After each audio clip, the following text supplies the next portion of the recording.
Hi! This is Revathi. Video చూస్తున్న వారికి likes, కామెంట్స్‌తో support చేస్తున్న వారికి థ్యాంక్ యూ సో మచ్. 'నా తను నా ప్రాణం నీకై' ఎపిసోడ్ నంబర్ 17. మరుసటి రోజు కళ్యాణ్ ఆఫీసులో కూర్చొని మైథిలి రాక కోసం వెయిట్ చేస్తుంటాడు. ఎక్స్‌క్యూజ్ మీ సార్ అంటూ మేనేజర్ లోపలికొచ్చి, మైథిలి మేడం కోసం కారు పంపించామన్నారు కదా సార్! కానీ కారు పంపిస్తే మేడం స్కూటీ మీద వస్తారని చెప్పి కార్‌ని వెనక్కి తిరిగి పంపించారు సార్ అని చెప్తాడు. అవునా? అని, సరే మైథిలి రాగానే నాకు వెంటనే ఫోన్ చెయ్యి అని చెప్తాడు. సరే సార్ అని చెప్పి మేనేజర్ వెళ్ళిపోతాడు. కళ్యాణ్ కుర్చీలోంచి లేచి అటు ఇటు తిరుగుతూ, ఎనిమికి పెళ్ళై పిల్లలు పుట్టినా ఈ పొగరు మాత్రం ఏమీ తగ్గలేదు. కారు పంపించినప్పుడు హాయిగా కారులో రావచ్చు కదా, ఎందుకో ఈ బిల్డప్పులు అని తిట్టుకొని చేతి వాచ్ చూసుకుంటూ, ఏంటి ఇవాళ టైం తొందరగా గడవటం లేదు, కొంపతీసి కాలమేమి ఆగిపోలేదు కదా, ఎప్పుడెప్పుడు ఎనిమిని చూద్దామా అని ఉంది అని అనుకొని, ఛ, నేను ఇలా ఆలోచించకూడదు, ఒకరి భార్యని ఎప్పుడెప్పుడు చూద్దామని అనుకోవడం ఏంటి, ఇలా అనుకోవటం తప్పు కదా, తను ఎప్పుడైనా రానివ్వు, నేను తన కోసం ఎదురు చూడను, తను ఎప్పుడొస్తే నాకేంటి, నేను తన కోసం అస్సలు ఎదురు చూడను అని అనుకొని కుర్చీలో కూర్చుంటాడు.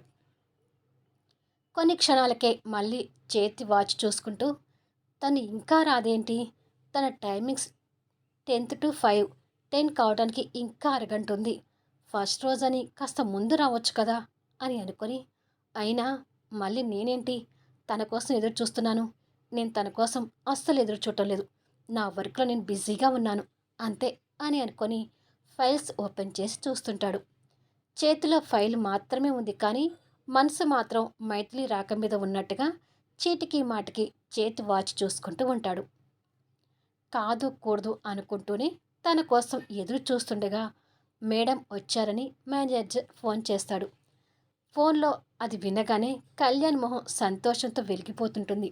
మళ్ళీ అంతలోనే ఆ నవ్వుని మాయం చేసుకొని, సరే స్టాఫ్ని రిసీవ్ చేసుకున్నాక క్యాబిన్లోకి పంపించండి అని చెప్పి ఫోన్ పెట్టేస్తాడు. సూటు జుట్టు సరిచేసుకొని తన సీఈఓ స్టైల్లో హుందాగా కూర్చొని ఫైల్స్ చూస్తున్నట్టుగా నటిస్తూ సిస్టంలో సీసీ ఫుటేజ్లో స్టాఫ్తో మాట్లాడుతున్న మైథిలిని చూస్తుంటాడు. మైథిలి స్టాఫ్ని రిసీవ్ చేసుకుంటూ, నేను ఇప్పుడు మీతో పాటు మామూలు ఎంప్లాయీనే, మీరు ఇలా నాకు గౌరవిస్తూ కుర్చీలోంచి లేచి నిలబడాల్సిన అవసరం లేదు, ప్లీజ్ మీలో ఒకరిగానే నన్ను చూడండి, చైర్పర్సన్ మైథిలి అనే విషయాన్ని పూర్తిగా మర్చిపోయి కళ్యాణ్ సార్కి పిఏగా మాత్రమే చూడండి అని అంటుంది. ఆ మాటలు విని కళ్యాణ్ కాస్త బాధపడుతుంటాడు. మీరు పిఏగా వచ్చినా, చైర్పర్సన్ హోదాలో వచ్చినా మా వైపు నుంచి మీకు ఇస్తున్న గౌరవం అనేది ఎప్పటికీ ఇలాగే ఉంటుంది మేడం అంటూ మైథిలికి బొకే అందిస్తుంటారు. మైథిలి ఆ బొకే తీసుకోవడానికి ఇబ్బంది పడుతుంటుంది. కాదనకుండా వాళ్ళు వెల్కమ్ని రిసీవ్ చేసుకోండి మేడం అంటాడు మేనేజర్. మైథిలి కొన్ని క్షణాలు ఆలోచించి ఇబ్బందిగానే ఆ బొకేస్ని తీసుకొని థ్యాంక్ యూ అని చెప్తుంది. సార్ వెయిట్ చేస్తుంటారు, మీరు వెళ్ళి ఇక సార్ని కలవండి మేడం అని చెప్తాడు మేనేజర్. అలాగే అని చెప్పి చాలా రోజుల తర్వాత తను మళ్ళీ ఆ కంపెనీకి రావడంతో కొత్తగా చూస్తూ ముందుకు వెళ్తుంటుంది. మైథిలి రావడం గమనిస్తున్న కళ్యాణ్ కుర్చీలో ఇంకా నీలకపోయి కూర్చుంటాడు. క్యాబిన్కి దగ్గరగా వెళ్ళే కొద్దీ మైథిలి గుండె కూడా వేగంగా కొట్టుకుంటూ నిదానంగా డోర్ ఓపెన్ చేసి, ఎక్స్క్యూజ్ మీ కళ్యాణ్ అని అంటుంది. కళ్యాణ్ బిజీగా ఉన్నట్టు బిల్డప్ ఇస్తూ ఫైల్ క్లోజ్ చేస్తూ రావచ్చు అన్నట్టుగా తనకి పర్మిషన్ ఇస్తాడు. మైథిలి లోపలికి వచ్చి ఆ క్యాబిన్ కూడా కొత్తగా చూస్తూ, గుడ్ మార్నింగ్ కళ్యాణ్ అని అంటుంది. గుడ్ మార్నింగ్ అని అంటాడు చైర్కి పూర్తిగా అనుకొని కూర్చుంటూ. మైథిలి ఆ పక్కనే ఉన్న పిఏ చైర్ వైపు చూసుకోగానే ఆటోమేటిక్గా అక్కడి నుంచి తన చూపు గ్లాస్ వాల్ నుంచి ఛాంబర్లోకి వెళ్ళి చైర్పర్సన్ సీట్ని చూస్తుంటుంది. కళ్యాణ్ తన చూపుల్ని గమనిస్తూ చైర్లో నుంచి లేచి తన దగ్గరకు వస్తుంటాడు. కళ్యాణ్ అడుగులు తన వైపు పడుతుంటే అక్కడి నుంచి చూపు తిప్పుకొని కళ్యాణ్ని కాస్త భయంగా చూస్తుంటుంది. కళ్యాణ్ దగ్గరగా వస్తుంటే మైథిలి అడుగులు వెనక్కి పడుతూ వెళ్ళి టేబుల్కి ఆనుకుంటుంది. కళ్యాణ్ తనకు దగ్గరగా వచ్చి తన మొహంలోకి చూస్తూ తన వెనుక టేబుల్ మీద ఉన్న వాటర్ గ్లాస్ అందుకొని గటగట వాటర్ తాగుతుంటాడు. తనకు అంత దగ్గరగా ఉన్న కళ్యాణ్‌ని చూస్తూ మైథిలి కాస్త భయపడుతుంటుంది. కళ్యాణ్ వాటర్ తాగి ఎంప్టీ గ్లాస్ పట్టుకొని తనని చూస్తుంటాడు. మైథిలి అనుమానంగా ఆ ఎంప్టీ గ్లాస్ వైపు చూస్తూ ఫస్ట్ టైం తను పిఏ పోస్ట్‌కి వచ్చినప్పుడు గ్లాస్ పడేసి గాజు ముక్కలు తీయమనడం, తర్వాత కళ్యాణ్‌ని అటెండెంట్ చేసి కళ్యాణ్ చేత గాజు ముక్కల్ని తీయించబోవడం అంతా ఒక్కసారిగా గుర్తు చేసుకొని భయపడుతూ మళ్ళీ ఇప్పుడు ఆ గ్లాస్ పగలకొట్టి ఫస్ట్ నీ అటెండెంట్ డ్యూటీ చేయమంటాడా అని అనుకుంటూ ఉండగానే కళ్యాణ్ ఆ గ్లాస్ని జార విడుస్తాడు. గ్లాస్ కింద పడి పగిలి కనిపిస్తుంది. మైథిలి ఆ గాజు ముక్కల వైపు భయంగా చూస్తుంటుంది. ఏం చెప్తాడా అని మైథిలి కళ్యాణ్ వైపు చూస్తుండగానే కళ్యాణ్ ల్యాండ్ ఫోన్ నుంచి కాల్ చేసి ఒక అటెండర్ని లోపలికి పంపించు అని చెప్తాడు. కొన్ని క్షణాలకి అటెండర్ లోపలికి వచ్చి ఆ గాజు ముక్కలు క్లీన్ చేసి వెళ్ళిపోవడం జరిగిపోతుంది. హమ్మయ్యా అని అనుకొని మైథిలి ఊపిరి పీల్చుకుంటుంది. ఆ ఛాంబర్లో దేవుని ఫోటోలు ఉన్నాయి, వెళ్ళి దండం పెట్టుకొని నీ సీట్లోకి వచ్చి కూర్చో అని అంటాడు. సరే అన్నట్టుగా తల ఊపి ఛాంబర్లోకి వెళ్తుంది. అక్కడ దేవుడి ఫోటోలతో పాటు తన తల్లిదండ్రుల ఫోటోలు, అనసూయమ్మ గారి ఫోటో కూడా ఉంటుంది. దేవుడి ఫోటోలకు దండం పెట్టుకొని ఆ పెద్దవాళ్ళకి కూడా నమస్కరించి చైర్పర్సన్ సీటు వైపు చూస్తుంది. ఆ చైర్ వైపు చూడగానే చైర్పర్సన్ హోదాలో తన జ్ఞాపకాలు గుర్తు తెచ్చుకొని బాధగా వెనుతిరిగి బయటకు వస్తుంది. కళ్యాణ్ అక్కడే నిలబడి ఉండి వెళ్ళి నీ సీట్లో కూర్చో అంటాడు. కొన్ని క్షణాలకి పిఏ చైర్లో కూర్చొని ఇప్పుడు నేను చేయాల్సిన వర్క్ ఏదైనా ఉందా కళ్యాణ్ అని అడుగుతుంది వినయంగా చూస్తూ. కళ్యాణ్ తన టేబుల్ దగ్గరికి వచ్చి ఎదురుగా నిలబడి ఉంది అని అంటాడు. ఏంటి ఆ వర్క్ అని అడుగుతుంది. దర్బార్ హోటల్కి ఫోన్ చేసి నా గర్ల్ ఫ్రెండ్ రీటా పేరు మీద నా పేరు అంటే కళ్యాణ్ పేరు మీద ఇవాళ నైట్కి రూమ్ బుక్ చేయి అని అంటాడు బిల్డప్ ఇస్తూ. అది విని మైథిలి షాక్ అవుతూ కోపంతో ఒక్కసారిగా కుర్చీలోంచి లేచి వాట్, ఏం మాట్లాడుతున్నావు, నేను మీకోసం రూమ్ బుక్ చేయటం ఏంటి, నేను ఇలాంటి పనులు చేయను అంటుంది. హలో మేడం, ఏంటి బిల్డప్ ఇస్తున్నారు అని అంటాడు కోపం నటిస్తూ. బిల్డప్ ఇచ్చేది నేను కాదు, నువ్వు మెంటలోడా అని తిట్టుకుంటుంది మనసులో. నేను మెంటలోడని తిట్టడం ఆపి చెప్పిన పని చేయి అంటాడు. నేను అలాంటి పనులు చేయను, ఆఫీస్ వర్క్ ఉంటే చెప్పు చేస్తాను అంటుంది మొండిగా చూస్తూ. నేను నీ మాట వినడానికి తమరిప్పుడు చైర్పర్సన్ కాదు, నా పిఏ అంటే నా పర్సనల్ అసిస్టెంట్. సో నా పర్సనల్ వర్క్స్ కూడా తమ్మరే చూసుకోవాలి. నేను నా గర్ల్ ఫ్రెండ్తో టైం స్పెండ్ చేయటం కూడా నా పర్సనల్ వర్క్ అవుతుంది కదా, అందుకని కళ్యాణ్ రీటా పేరు మీద హోటల్ను బుక్ చేయి అంటూ ఓవర్ యాక్షన్ చేస్తుంటాడు. ఒక లేడీ పిఏకి ఇలాంటి పనులు చెప్పడం కరెక్ట్ కాదు కళ్యాణ్ అంటుంది కోపంగా చూస్తూ. నా వరకు నాకు ఎవరైనా ఒకటే, నేను చెప్పింది ఎలాంటి పనులైనా చేయాల్సిందే, అలా చేస్తేనే ఈ పోస్ట్లో ఉంటావు, లేదంటే నీ ఇష్టం అని అంటాడు పెదవి విరుస్తూ. అలా అనేసరికి మైథిలి భయపడుతూ లేదు, నేను ఈ పోస్ట్లో ఖచ్చితంగా ఉండాలి, నా కొడుకుని చూడడం కోసమైనా ఈ మెంటలోని భరించాలి అని అనుకొని మారు మాట్లాడకుండా తన టేబుల్ మీద ఉన్న ల్యాండ్ ఫోన్ నుంచి హోటల్కి ఫోన్ చేసి ఆ ఇద్దరి పేరు మీద రూమ్ బుక్ చేస్తుంటుంది. కళ్యాణ్ చిన్నగా నవ్వుకుంటూ ఈ దెబ్బతో నేను ప్లే బాయ్ అని పూర్తిగా నమ్మేస్తుంది అని అనుకుంటాడు. మైథిలి ఫోన్ పెట్టేసి రూమ్ బుక్ అయిపోయింది అని అంటుంది. గుడ్, నువ్వు ఆఫీస్కి రాగానే ఫస్ట్ చేయాల్సిన వర్క్ నా గర్ల్ ఫ్రెండ్తో రూమ్ బుక్ చేయటమే, ఎవరి పేరుతో బుక్ చేయాలని రోజు నేను చెప్తుంటాను అని అంటాడు. దీనికన్నా అటెండర్ వర్క్ చేయించుకోవడం ఇంకా బెటర్గా ఉంటుందేమో అని తిట్టుకుంటూ ఉండగా కళ్యాణ్ చైర్లోకి వచ్చి కూర్చుంటూ నీ ఇష్టం, దీంతో పాటు అటెండర్ వర్క్ చేస్తానన్నా కూడా నాకు ఎలాంటి అభ్యంతరం లేదు అంటాడు బిల్డప్ ఇస్తూ. కర్మరా బాబు, మనసులో కూడా మనశ్శాంతిగా తిట్టుకోలేను అని అనుకుంటుంది.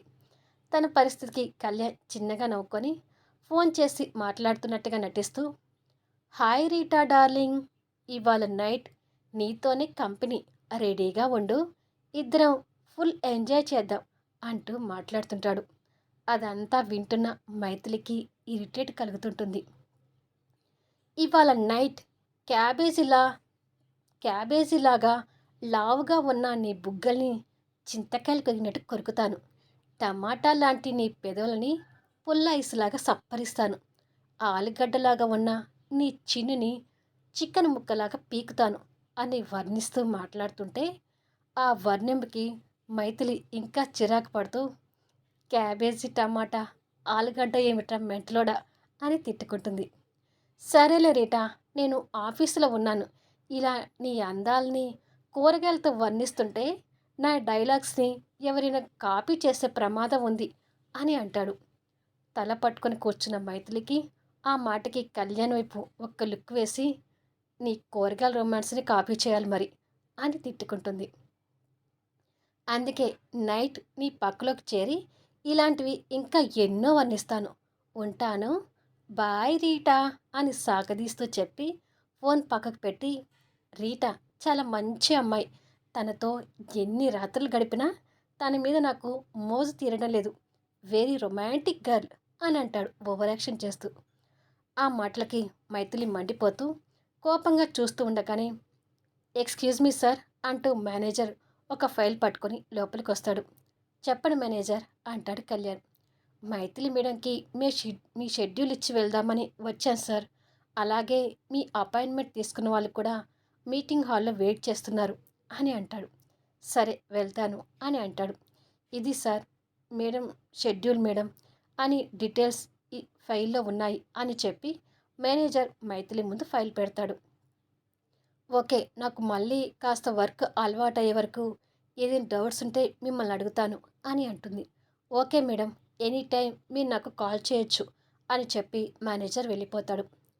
కళ్యాణ్ కూడా చైర్లోంచి లేచి నేను మీటింగ్ చూసుకొని వస్తాను అంటాడు. ఓకే అని అంటుంది. కళ్యాణ్ వెళ్ళిపోగానే అనుకోకుండా కళ్యాణ్ సీటు వైపు చూసేసరికి టేబుల్ మీద ఫోన్ మర్చిపోయిపోవడం కనిపిస్తుంటుంది. ఫోన్లో బాబు ఫోటోలు ఉంటాయి కదా అని అనుకొని ఫోన్ దగ్గరికి వచ్చి ఆశగా ఫోన్ అందుకోబోతుండగా టక్కున ఆ ఫోన్ని ఇంకెవరో అందుకుంటారు. ఇంకెవరుంటారు? కళ్యాణ్ ఆ ఫోన్ అందుకొని చేతిలో పట్టుకుంటాడు. కళ్యాణ్ చూడగానే మైథిలి మొహంలో ఆ క్షణం వరకు ఉన్న ఆశ నిరాశగా మారిపోతుంది. ఏంటి, నా ఫోన్ తీసుకోబోయావు అని అడుగుతాడు. అది తీసుకోబోయానంటే నువ్వు ఫోన్ మర్చిపోయావు కదా, నీకు ఫోన్ ఇద్దామని నేను తీసుకోబోయాను అంతే అని అంటుంది తడబడుతూ. అంతేనా, ఇంకా ఏదైనా ఉద్దేశంతో తీసుకోబోయావా అని అడుగుతాడు అనుమానంగా చూస్తూ. ఏ ఉద్దేశంతో కాదు, నీకు ఇవ్వాలని తీసుకోబోయాను అని అంటుంది భయంతో తడబడుతూ. కానీ కళ్యాణ్ తన మాటలు నమ్మలేనట్టుగా అనుమానంగా చూస్తూ, డౌట్ లేదు, చెర్రీ ఫోటోల కోసమే ఫోన్ తీసుకోబోయి ఉంటుంది. ఫోన్ ఓపెన్ చేస్తుంటే చెర్రీ ఫోటోలు చూసేది. పైగా ఇప్పటి వరకు నేను ఫోన్ మాట్లాడింది అబద్ధమని కూడా తెలుసుండేది. ఎందుకైనా మంచిది, ఈ ఎనిమి దగ్గర నేను కాస్త జాగ్రత్తగా ఉండాలి అని అనుకొని వర్క్ చూసుకో అని చెప్పి తనని ఓరగా చూస్తూ ఫోన్ తీసుకుని వెళ్ళిపోతాడు. చా, మంచి ఛాన్స్ మిస్ అయింది. బాబుని ఎప్పుడెప్పుడు చూద్దామా అని మనసు పీకుతుంది అని బాధపడుతూ వెళ్ళి తన చైర్లో కూర్చొని వర్క్ చూస్తుంటుంది. సాయంత్రం 4 అవుతుండగా అర్జున్ తన కార్లో స్కూల్ నుంచి చెర్రీని అన్విని పికప్ చేసుకొని ఇంటికి తీసుకొస్తాడు. నన్ను మీ ఇంటికి తీసుకొచ్చావేంటి మామ అని అడుగుతాడు చెర్రీ. ఊరికనే తీసుకొచ్చానులేరా, కాసేపు అన్వితో ఆడుకో, తర్వాత నిన్ను మీ ఐశ్వర్య నిలయానికి తీసుకెళ్తాను అని అంటాడు పిల్లలిద్దరు చేతులు పట్టుకుని లోపలికి తీసుకొస్తూ. సరే మామ అంటాడు చెర్రీ. సంజన, పిల్లలు వచ్చారు, వీళ్ళకేమైనా స్నాక్స్ తీసుకురా అని కేక వేస్తాడు. వస్తున్నాను అర్జున్ అంటూ సంజన హాల్లోకి వస్తుంది. తల్లిని చూడగానే అన్వి నవ్వుతూ అమ్మా అంటూ వెళ్ళి సంజనని అల్లుకుంటుంది. వచ్చావా బంగారు తల్లి అంటూ సంజన కూతుర్ని ఎత్తుకొని ముద్దు పెడుతుంది. చెర్రీ అదంతా విచిత్రంగా చూడటం అర్జున్ గమనిస్తుంటాడు. హాయ్ చెర్రీ, ఆర్ యూ అని పలకరిస్తుంది సంజన చెర్రీని చూస్తూ. ఫైన్ అత్త అని అంటాడు. అన్వికి స్కూల్ యూనిఫామ్ మార్చి నీకు స్నాక్స్ మిల్క్ తీసుకొని వస్తాను చెర్రీ అని చెప్పి కూతుర్ని అలాగే ఎత్తుకొని ముద్దు చేస్తూ లోపలికి వెళ్తుంది. అర్జున్ సోఫాలో కూర్చొని చెర్రీని దగ్గర తీసుకొని ఎలా చదువుతున్నావు హైబ్రిడ్ బాయ్ అని అడుగుతాడు. బాగా చదువుతున్నాను మామ అంటాడు ముద్దు మాటలతో. పెళ్లి చేసుకోరా అంటే కళ్యాణ్ ఒప్పుకోవడం లేదు. చెర్రీ ద్వారా అయినా కళ్యాణ్‌ని పెళ్ళికి ఒప్పించాలి అని అనుకొని, అన్విని చూసావా? వాళ్ళ మమ్మీ ఎంత ప్రేమగా చూస్తుందో. నీకు కూడా మమ్మీ ఉంటే బాగుంటుంది కదా! ఇలా పిల్లలకి అమ్మలుంటే ఇంకా ప్రేమగా చూస్తారు. అందుకే నీకు కూడా అమ్మని తీసుకొనొద్దామా? అని అంటాడు. నాకు అమ్మొద్దు. అమ్మ అవసరం లేకుండానే మా డాడ్ నన్ను అంతకంటే ఎక్కువ ప్రేమగా చూస్తున్నాడు. ఇక అలాంటప్పుడు నాకు అమ్మెందుకు? అని అడుగుతాడు చెర్రీ కాస్త కోపంగా. వీడు అయ్య కంటే ముదురు అని అనుకొని, అది కాదురా! నీకు మమ్మీ ఉంటే ఇంకా ప్రేమగా చూస్తుంది. నువ్వు, మీ డాడీ, మీ మమ్మీ ఐశ్వర్య నిలయంలో ఉంటే ఎంత బావుంటుందో తెలుసా? అని అంటాడు. నో! ఐశ్వర్య నిలయం నాది. మా డాడీది మాత్రమే. మా నిలయంలోకి థర్డ్ పర్సన్ రావడం నాకు నచ్చదు. ఐశ్వర్య నిలయంలో నేను, మా డాడ్ మాత్రమే ఉండాలి అంటాడు కోపంగా. అది కాదు చెర్రీ, నా మాట వినరా? మీ అమ్మ ఉంటే నిన్నింకా ప్రేమగా చూస్తుంది అని నచ్చచెప్పాలని చూస్తుండగా, నో! నాకు అమ్మ వద్దు. డాడ్ ఒక్కడు చాలు. ఈ విషయంలో నేను మీ మాట అస్సలు వినను మామ అంటూ మొండిగా వాదిస్తుంటాడు బుడ్డ హీరో. డౌట్ లేదు, వీడు ఆ మెంటలోని మించిపోతాడు అని తిట్టుకుంటాడు అర్జున్. వీడియో ఎలా ఉంది అనేది కామెంట్స్లో తెలియచేయండి. అలాగే లైక్స్ ఇచ్చి సపోర్ట్ చేయండి. దయచేసి ఏ వీడియోని స్కిప్ చేయకుండా చూడండి. మళ్ళీ నెక్స్ట్ వీడియోలో కలుద్దాము.